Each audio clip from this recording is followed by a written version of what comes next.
శనివారం రోజు చేయకూడనటువంటి పనులు. శనివారం నాడు నువ్వుల నూనె ఇంటికి తెచ్చుకోరాదు. శనివారం నాడు తోటకూర కొనుక్కోరాదు. శనివారం నాడు చెప్పులు కొనకూడదు.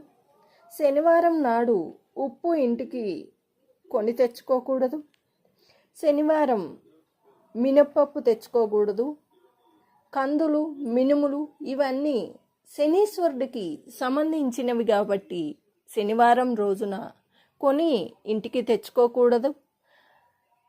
అవి మనం కొని తెచ్చుకున్నట్లయితే మన కాలి వెనకీడితే శని వచ్చినట్టు అని మన పెద్దలు చెప్తారు.